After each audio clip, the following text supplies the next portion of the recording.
I have one reflection on this relationship between grip strength and longevity.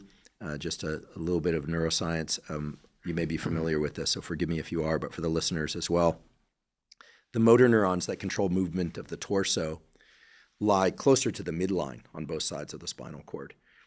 The motor neurons that are responsible for more distal muscles, that is further from the midline, sit outside of those. And so as you get out to the movement of the digits, the fingers and toes, those are the most distal from the midline. The rate and pattern of degeneration of motor neurons as a function of aging, even if there's no ALS or Alzheimer's or Parkinson's or anything, is always outside in. We don't know why this is. It may relate to the presence of the enzyme SOD, superoxide dismutase.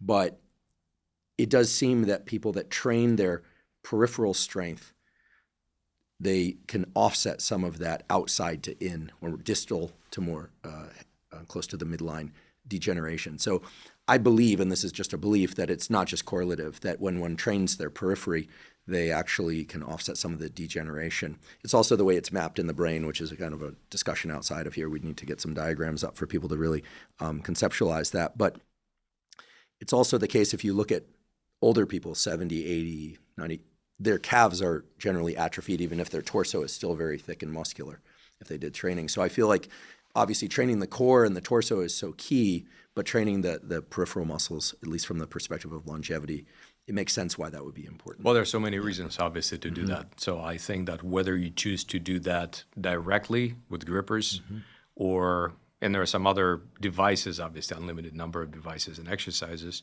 or as a part of another exercise, like climbing the rope, definitely strongly encouraging your listeners to do that.